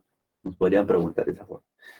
Profe, Muy bien, chicos. Seguimos. creo que tendría que decir administrar justicia. El que administra justicia creo que sería netamente la Real Audiencia. Pero La si te regla diste algo de ahí sí sería los corregimientos, o sea, no tiene nada que ver. en primera instancia, porque tenían también funciones judiciales. ¿no? Tenían funciones judiciales, políticas, administrativas, comerciales. ¿Ya? Muy bien. Cuando hablamos, chicos, de las intendencias, una de las últimas instancias o instituciones que se crea tras el levantamiento de José Gabriel Tupac Amaru, ¿no? En 1784. Las intendencias, ¿no? En 1784 de origen francés, ¿no? Porque recordemos que el virreinato del Perú y la monarquía española a partir de 1700 con Felipe V, comienza, ¿no es cierto?, una nueva etapa bajo el gobierno o los reyes de la dinastía de los Borbones, de origen francés. Entonces, esta institución de las intendencias tiene pues origen francés. Lo que allá en Francia había funcionado en su momento, lo establece en este virreinato del Perú. ¿Ya? De origen francés, establecida en el Perú por Carlos III. Y Carlos III llega, ¿no es cierto?, al gobierno en 1759. El rey Carlos III, de la dinastía de Borbones, de origen francés, Carlos III. ¿No? Establecido por el rey Carlos III en 1784. Después de los levantamientos de los aborígenes que culminaron con la gran rebelión de Tupac Amaru. ¿No? Claro, Tupac Amaru es que finaliza, ¿no es cierto?, este levantamiento. Y recordemos, la revolución de José Gabriel Tupac Amaru, y eso lo vamos a hacer en la siguiente sesión, ¿no? La revolución de José Gabriel Tupac Amaru tiene un antes y un después. Es la culminación de un largo proceso de levantamientos sociales. José Gabriel, en 1780, ¿no? La culminación de un largo proceso de levantamiento social, la culminación. Y también José Gabriel, el levantamiento de 1780, es el inicio de un proceso para la consolidación de la independencia del Perú en 1781. ¿Ya? Pero eso no es el tema. Entonces, se va a darse después de los levantamientos de los aborígenes que culminaron con la gran rebelión de Tupac Amaru. Por eso es levantamientos aborígenes. No fue la Tupac Amaru el único, sino hubieron más de 180 levantamientos en todo el territorio del virreinato. 180. Entonces las intendencias, muchachos, eran grandes zonas geográficas gobernadas por intendentes, ¿no? Lo que hoy conocemos como especie de prefectos. Y hoy, gobernadores de departamentos. O sea, ya son regiones, se regionaliza, si queremos entenderlo así, la primera regionalización en el Perú, la primera regionalización con las intendencias, ¿no? Encargados de suprimir los abusos que se cometían con los aborígenes. O sea, sigue la mula al trigo diciendo que no, los indígenas son los más perjudicados y hay que mejorar el trato. O sea, esa era la intención. Los corregimientos se crean justamente para terminar con el sufrimiento de los indígenas, más a lo contrario se va a dar más sufrimiento. Las intendencias se crean para suprimir, para terminar los abusos que se cometían con los aborígenes y se sigue dando los abusos. ¿No? Eso era en el papel. Otra de las causas de su establecimiento, muchachos, fue la necesidad del proyecto borbónico de consolidar la explotación y exacción económica en las colonias. Ojo, ¿por qué? Porque el virreinato del Perú, o mejor dicho, España, estamos hablando a finales del siglo XVIII, siglo de las luces, ¿no? Inglaterra ya estaba viviendo su gran revolución industrial, su primera revolución industrial, Inglaterra, y España ya estaba viviendo simplemente del oro y plata derivado de América. Y se termina, pues, la plata se termina, el oro se termina, si no sabes aprovechar, se termina. Y España estaba quedando aletargado, quedado relegado dentro de la industrialización en Europa. Entonces, ¿qué va a hacer este rey Carlos III? Decir, a ver, vamos a sacar más oro, más plata. Por eso se hacen las reformas borbónicas más antes. Por eso dice, ¿no? Una causa de su establecimiento fue la necesidad del proyecto borbónico de consolidar la explotación y exacción económica en las colonias. Consolidar la explotación y exacción económica en las colonias. Las intendencias se subdividieron en partidos a manera de subprefecturas, hoy gubernaturas de provincia, a cargo de subdelegados especie de subprefectura. O sea, con las intendencias, el virreinato se suprime los corregimientos, y los corregimientos eran 52 corregimientos, ¿no es cierto? 52 corregimientos. Entonces dice, no, no funcionó. Entonces hay que tener un mayor control sobre la población, pero en grandes dimensiones. O sea, se crean grandes dimensiones, como departamentos, como departamentos. Pero estas intendencias tenían que tener división. Por eso dice, las intendencias se subdividieron en partidos, ¿no? A manera de subprefecturas por ubicación geográfica. Lo que hoy entendemos como gubernaturas de provincias. Ya no era un departamento, sino tienes control sobre provincias de tu intendencia. ¿Y quiénes eran a cargo de estas gubernaturas? ¿O quiénes eran de esas subprefecturas? Los subdelegados, que no eran intendentes, subdelegados. Estos subdelegados tenían que rendirle cuentas a los intendentes, ¿no? O sea, hoy en día estamos hablando como departamentos, ¿no? Departamentos. ¿Y el departamento quiénes conforman? Provincias, ¿no es cierto? Y distritos. Igual.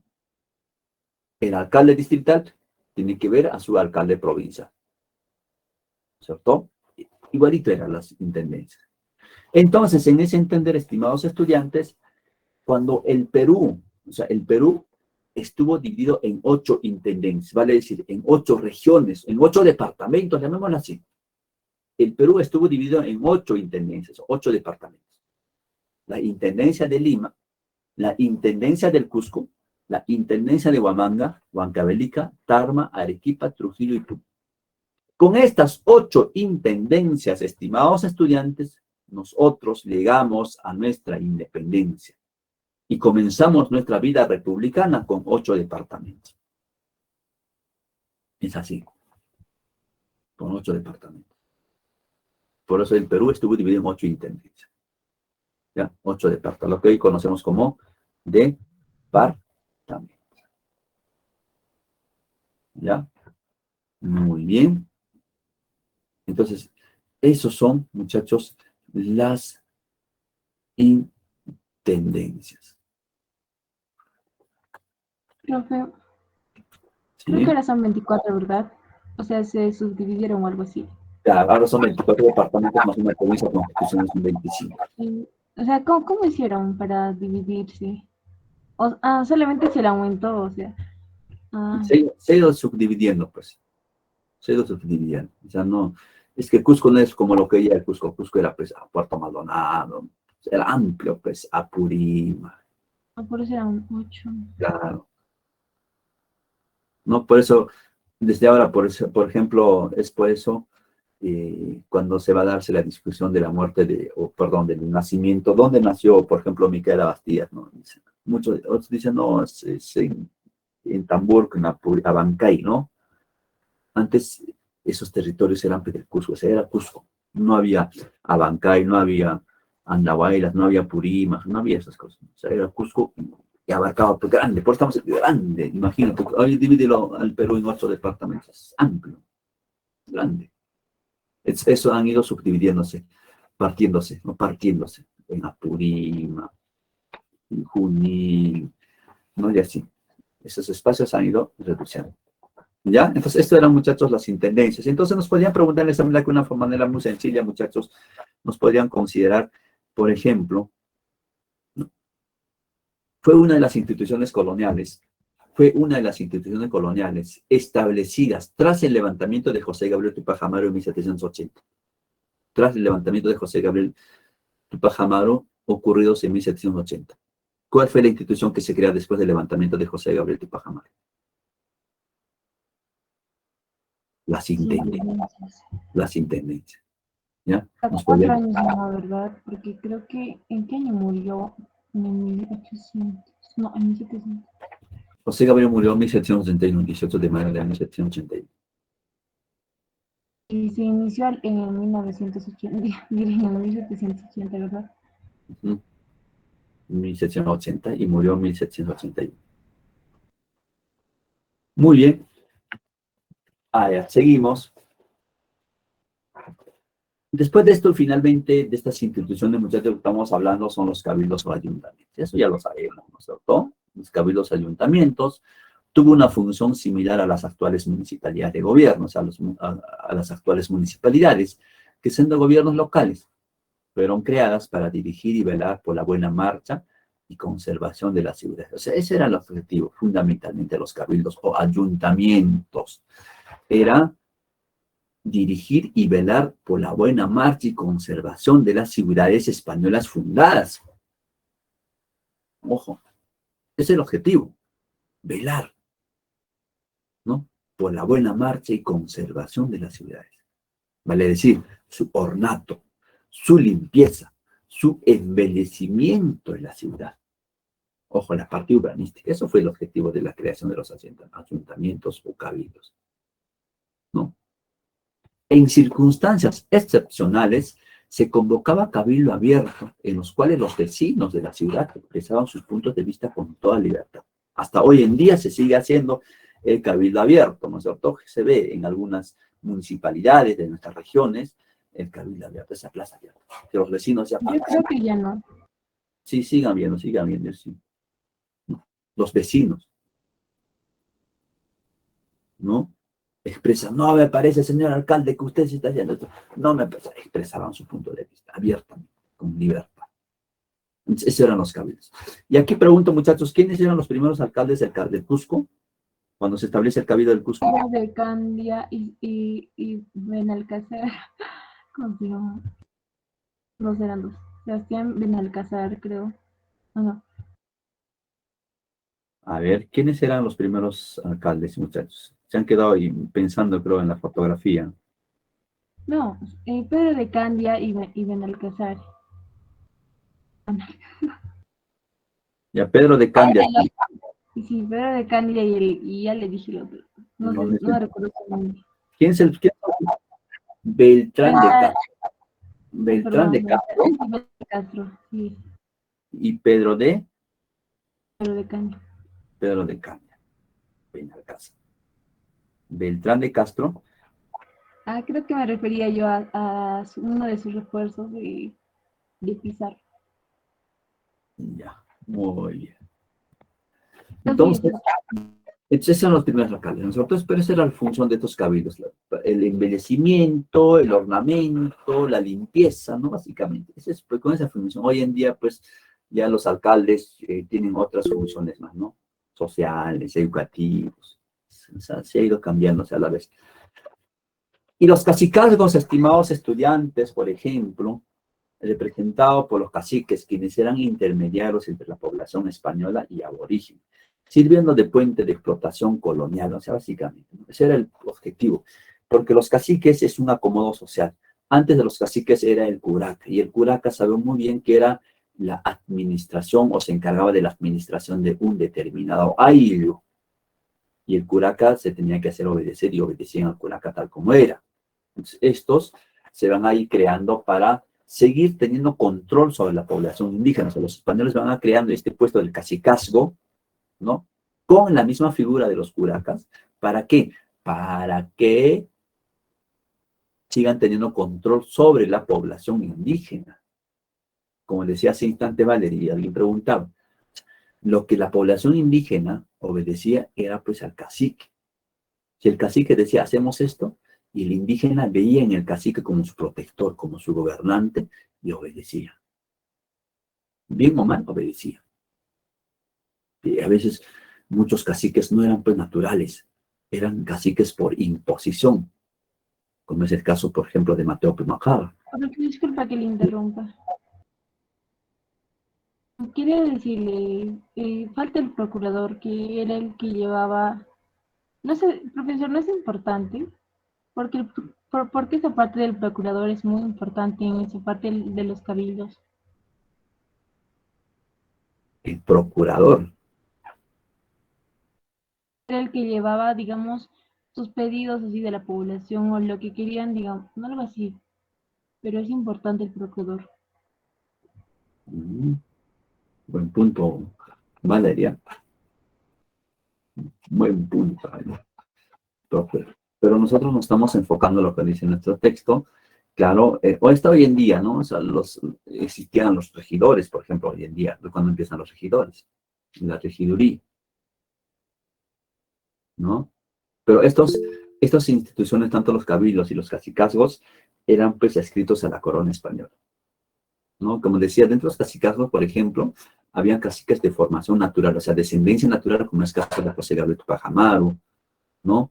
Por descendencia, o la misma Tomasa Tito Contimaita, y otros caciques. Pero también había caciques por imposición, como es el caso de Diego Sabalaura, el cacique de Oropesa, de Quispicantis, o el cacique de Chinchero, como es Mateo Pumacaba. O sea, ellos ocupan ese puesto, pero por imposición, o sea, por los españoles, son colocados por los españoles. Entonces, ellos están al servicio a muerte hacia la corona española. ¿Ya? Entonces, estos son, muchachos, todos los temas de las instituciones coloniales en el ordenamiento político. ¿Ya? Creo que ha quedado claro en esta parte, muchachos, ¿no es cierto? De la parte política.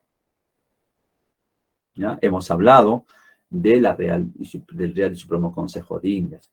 Hemos hablado de la Casa de Contratación de Sevilla. Hemos hablado del Virreinato. Hemos hablado de la Real Audiencia. Hemos hablado de los corregimientos.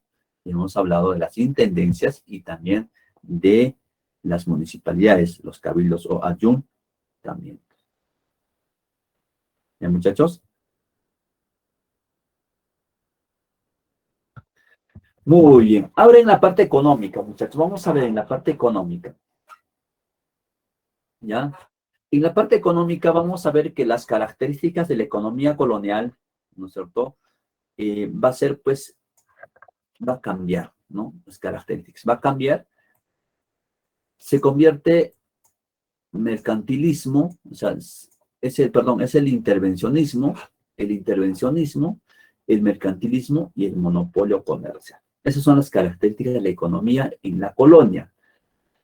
Cuando antes que llegaran los españoles al territorio andino, el territorio tahuantinsuyo, recordemos que las características de la economía inca era colectivista, ¿no? Colectivista, era usufructuario y también era, por otra característica de la economía inca, colectivista, usufructuario y no sé, Autosuficiente. autosuficiente, excelente. Entonces, el punto de partida era la producción agrícola, la ganadería, la agricultura. Fundamentalmente la agricultura complementada con la ganadería y otras actividades, pero fundamentalmente era el cultivo intensivo de la tierra, de la Pachamama. Entonces no existía pues el mercantilismo, no existía el monopolio comercial, no existía la intervencionismo. Pero cuando llegan los españoles se cambia y se convierte en intervencionista, ¿no? En un intervencionismo. Fue un sistema que impuso la corona española destinado a acentuar la dominación y la dependencia. El intervencionismo. O sea, tenías que intervenir directamente en la economía, ¿no? Acentuar la dominación, para acentuar la dominación. El mercantilismo, por ejemplo, en lo económico, fue una teoría económica mediante el cual el Estado debía conseguir las mayores cantidades de oro y plata, tanto del Perú y México, a través del comercio monopólico, mercantilismo. Y sabemos muy bien que los europeos desarrollan su economía en función al mercantilismo comercial o al capitalismo mercantil, como hemos hablado en el anterior balota, o en las sesiones anteriores. Se ligan con esa tendencia. ¿Y el mercantilismo qué es? El mercantilismo comercial, ¿qué era? Era la acumulación de oro y plata. Era acumulación, acumulación y acumulación. Entonces es una teoría que viene de Europa y lo imponen acá, en América. Acumular, conseguir, recaudar mayor cantidad de oro y plata. Todo lo que se puede aportar, todo lo que era posible. Todo lo que fuese posible. Tanto del Perú y tanto de México. A través de un monopolio comercial. Ese es el mercantilismo, ¿no? Las colonias estaban prohibidas, y otra característica del monopolio comercial, las colonias estaban prohibidas de comerciar con otros países que no fueran España. ¿No? No podías, o sea, tú no podías comerciar con Inglaterra, con Francia, con Portugal, con Holanda, no podías, de ninguna manera. Estaban prohibidas de comerciar con otros países que no fuera España. Los precios de las mercaderías lo establecía España.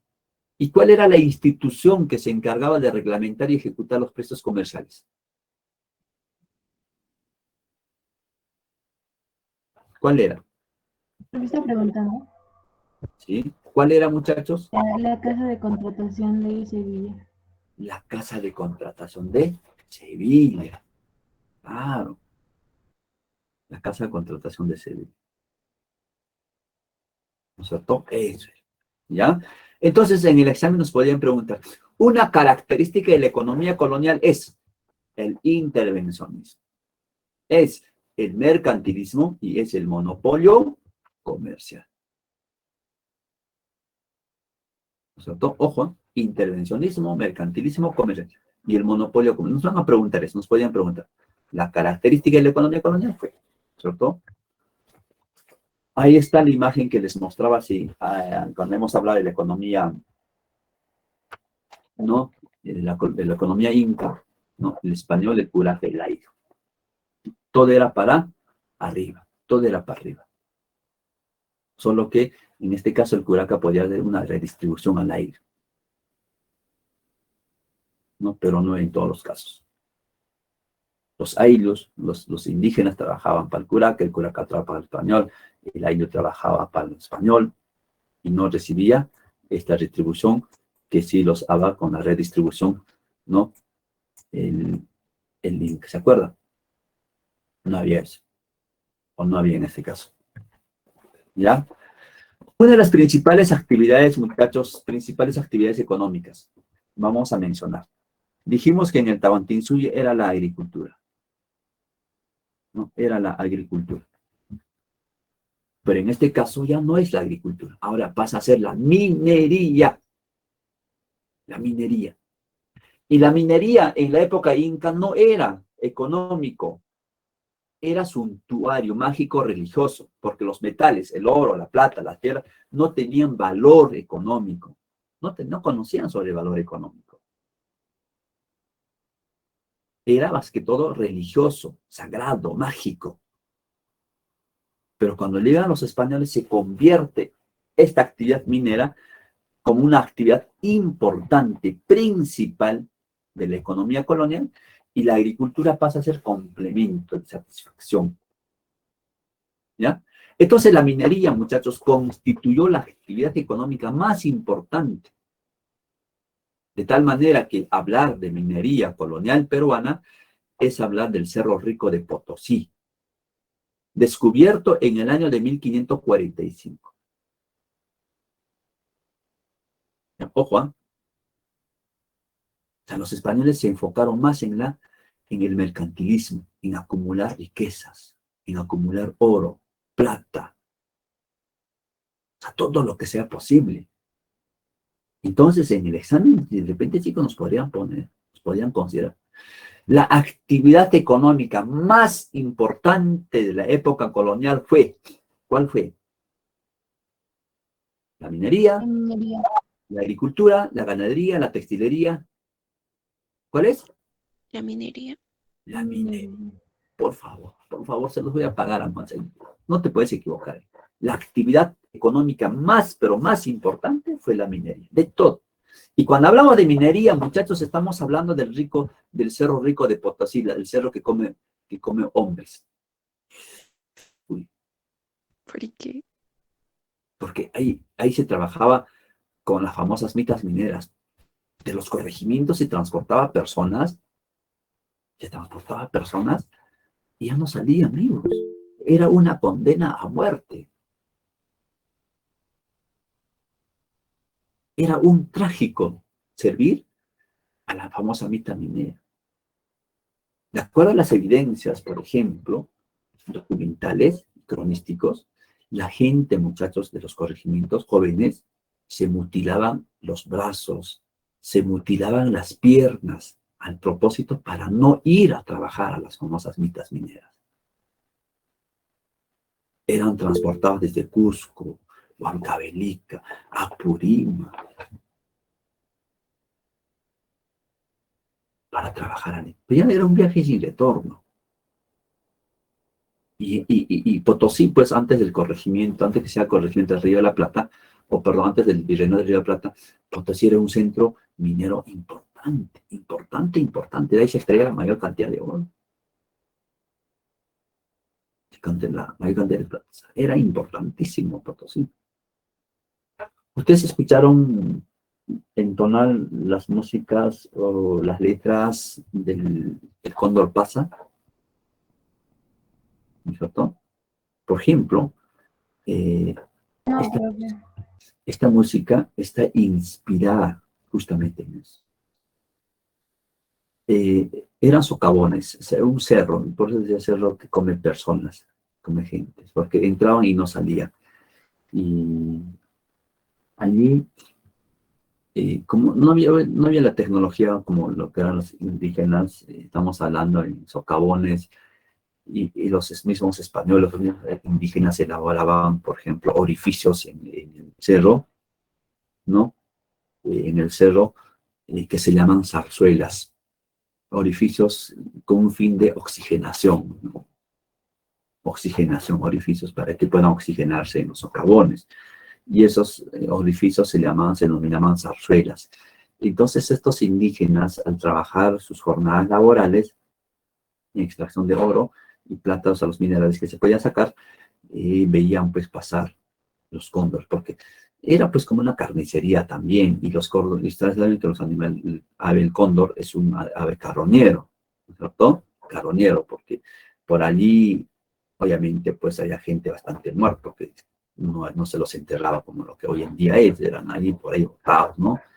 Entonces, los indígenas veían pasar en las zarzuelas a los cóndores volar, ¿no? Por esas, solamente era una satisfacción de ver a los cóndores, sus aves ancestrales, ver por las zarzuelas volar, porque ellos no podían ver afuera y salir y verlos así, porque eran prácticamente sentenciados a muerte. Eso era, ¿no? Y hay un documento, está en mi PC, por ejemplo, el virrey, ¿cómo se llama? El Esquilache hace una denuncia, ¿no? Al rey dice, no es oro y plata los que llevan los españoles, sino es sangre, muerte, llanto, dolor que llevan los españoles. Ahí, y se los voy a mostrar la próxima sesión, es el documentito que hemos trabajado también con la historia económica. Entonces, así eran, muchachos. Y el Cerro de Potosí era pues el punto de atracción, ¿no? Y José Gabriel Tupac Amaru tenía conexión con este centro minero, en el cual proveía pues de productos, aguardiente, coca, diferentes productos, ¿no? A este centro minero de Potosí. Era el punto de partida, el punto importante, el flujo económico más importante en la colonia, ¿no? Y también existían otros lugares, los que son de Apurímac, por ejemplo, los que son de Jaquira, no sé si conocen Jaquira, ahí está el famoso cárcel, uno de los cárceles más sanguinarios de la historia de la humanidad, que es Jaca Cárcel. No sé si escucharon hablar. También Jaquira era un punto estratégico para acumulación de oro y plata, donde está el centro minero, ahora son las mineras de Las Bambas. Siempre es una zona minera esa parte. En Jaquira se acumulaban los minerales también, en toda esa zona. Y aquellos indígenas que no trabajaban o que no requerían, se les enviaba pues a la cárcel. La cárcel perpetua, wow, es impresionante la cárcel. ¿Ya? Entonces, muchachos, aparte de esto, aparte de otras importantes minas, ¿no? Otras minas importantes fueron Cerro de Pasco, Santa Bárbara y Castro Virreina, ¿no? Que eran minas de azogue en Huancavelica. También había minas de La Itacota, Carabaya, que eran minas de plata en Puno, y también Caylloma en Arequipa, también minas de plata, y Porcón en Cajamarca. O sea, existían otros centros mineros. Estas minas eran trabajadas mediante el sistema de la mita minera. Ojo, mediante el sistema de la mita minera, que fue implantada por el virrey Francisco de Toledo, quinto virrey del Perú. Ese es el que establece. En todos los centros mineros que había, se trabajaba la mitad minera. ¿Y quiénes trabajan en la mitad minera? ¿Los españoles? No, señor, los indígenas. Los indígenas. Y eran transportados como esclavos, ingretados a pie. Antes no había carro, avión, no. A pie. Imagínense, desde Cusco ir hasta Bolivia para transportar, imagínense los pies desollados. Wow, era impresionante. Era impresionante. ¿No? La tecnología minera que ellos utilizaban, muchachos, emplearon métodos indígenas como la fundición por guairas y métodos europeos como el uso de socavones, ¿no? Emplearon varios sistemas de extracción, por ejemplo, el de tajo abierto utilizado para la extracción de la soja, extracción por socavones, frecuentes en la extracción de la plata, y lavaderos generalmente usados en la extracción del oro. O sea, diferentes. O sea, buscaron las diferentes estrategias y formas de extracción de minerales, tanto de la plata, tanto del oro y tanto del azul, ¿no? Y otros minerales más. Entonces, muchachos, esto convierte como la actividad económica más importante de la colonia a la minería. También estaba la agricultura, pero la agricultura, como era en la época de los incas la más importante, ahora en la época colonial pasó a ser el menos importante, pasó a ser la segunda actividad más importante. Pero la agricultura era complementado, pues, ¿no? Para satisfacer en los obrajes, en los chorrillos, en las famosas mitas. Se tenía que trabajar, sí, para alimentar a los indígenas, para alimentar a los españoles, ¿no? La agricultura con la invasión española, la tenencia de la tierra se hace individual y privada, claro, ¿no? Se hace individual y privada, dando origen a la formación de grandes haciendas. Se incorporaron algunas especies vegetales europeas como el trigo, la vid, caña de azúcar, el olivo, diversas verduras y frutas. La agricultura colonial no registró un desarrollo significativo, solamente era para consumo local. Vuelvo a repetir, para satisfacer a los trabajadores, a los indígenas que estaban en los centros mineros, en las minerías, para alimentar a los esclavos, a los indígenas que trabajaban en los obrajes, que trabajaban en los chorrillos, que trabajaban en las diferentes haciendas. Para eso era necesario la agricultura, pero fundamentalmente estaban ellos enfocados en la producción de oro y plata, o acumulación de oro y plata. Asimismo, también encontramos la ganadería, ¿no? La actividad, la ganadería, actividad propia del área rural. A los animales mayores de los Andes se incorporaron otras especies europeas como los equinos, los vacunos, los porcinos, los ovinos, las aves, etcétera, etcétera.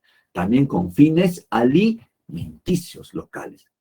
No tenía esa trascendencia de exportación ni nada por el estilo, era alimenticio.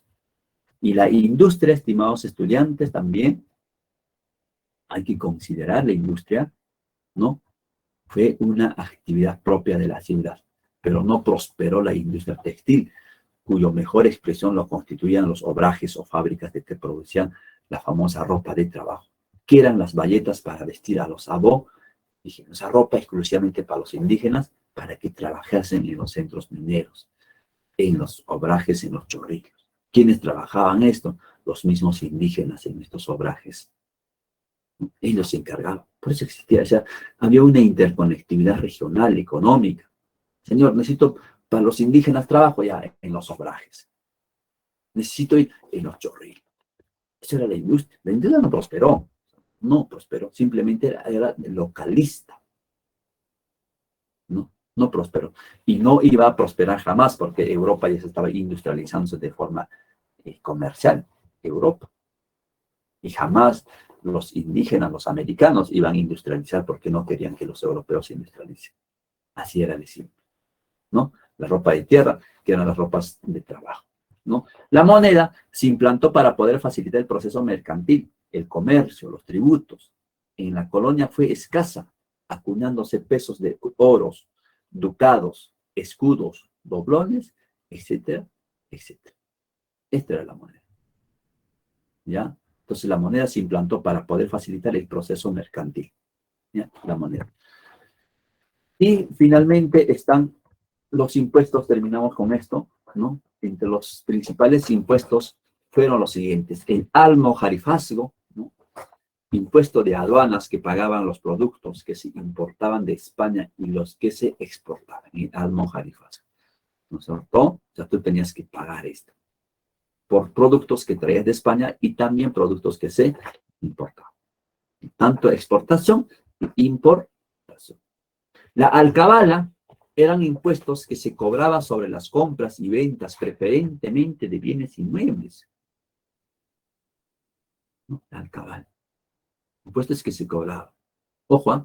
La alcabala eran impuestos que se cobraban sobre las compras y ventas de preferentemente bienes inmuebles. O sea, cuando hablamos de bienes inmuebles, muchachos, estamos hablando de bienes que no se pueden mover, base terrenos, casas, etc. Inmuebles, bienes inmuebles, inmovibles, ¿no? Por venta de terrenos, por venta de casas, por venta de solares, por venta de... Eso es la alcabala. El tributo, por ejemplo, pagaban todos los aborígenes en señal de vasalaje al rey de España, el tributo. Claro, o sea, todos los indígenas pagaban. El quinto real, impuesto que se cobraba la quinta parte de la producción minera. A los mineros, los que tenían grandes tierras, o sea, centros mineros, pagaban una quinta parte a la corona española, de la producción total de su producción minera. El quinto real. El diezmo, pago que se hacía a la iglesia, como la 10ª parte de la producción. También tienes que pagar a la iglesia, ¿no? Y finalmente la media annata era aquel impuesto a los sueldos y títulos nobiliarios, básicamente que pagaban las autoridades o personalidades importantes que llegaban al territorio americano, la media annata, por tus títulos nobiliarios, ¿no? Entonces, esos eran los impuestos, muchachos, que están, ¿no? Almojarifazgo, la alcabala, el tributo, el quinto real, el diezmo y la media annata. Está sencillo para recordar. ¿Ya? Muy bien, muchachos. Hasta aquí llegó mi amor por ustedes hoy día. Nos quedamos aquí. ¿Ya? Seguramente vuestro profesor ya va a conectarse. Muy bien, muchachos. ¿Alguna pregunta, alguna duda? ¿Le ha quedado claro esta clase del día de hoy, muchachos? Disculpe, profe, y el impuesto Sí, profe. de... Dime, Miriam, no te escucho, mamá. Profesor, el impuesto de la avería, ¿qué era? Perdón, Miriamcita, no te escucho te escucho ronca. ¿Lo puedes escribir por el chat, por favor? Sí, profe, sí, sí.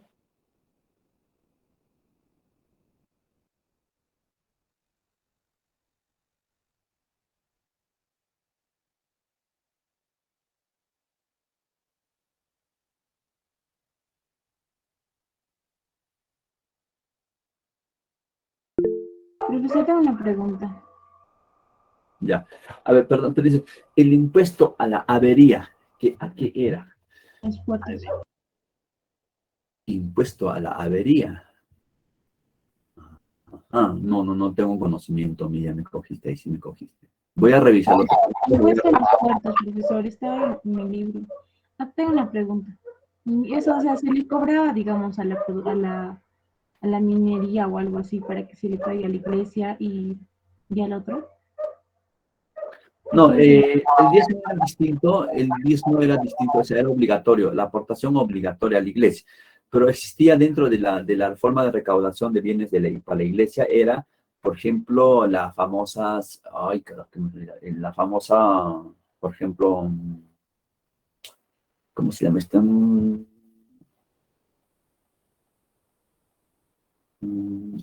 ¿Cómo se llama estas? Ay, se me olvidó, se me fue de la cabeza esta vaina.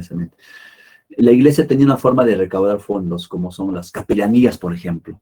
Las capellanías eran, pues, por ejemplo, tú tienes grandes terrenos, decía, para que tu alma se vaya al cielo, yo te voy a hacer misa por 10 años, pero como impuesto tienes que pagarme un terreno, por ejemplo. Y a la iglesia lo dan terreno. Entonces, cada domingo tenía que celebrar la misa para el dueño de ese terreno, después de muerto.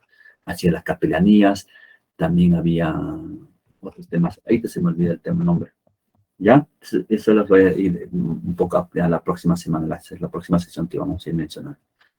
Ya, muchachos, excelente. Ha sido un gusto, chicos, saber nuevamente de ustedes que están bien y nos vemos la próxima semana, ¿ya? Un abrazo para todos ustedes, que tengan un excelente fin de semana, que tengan un excelente, felices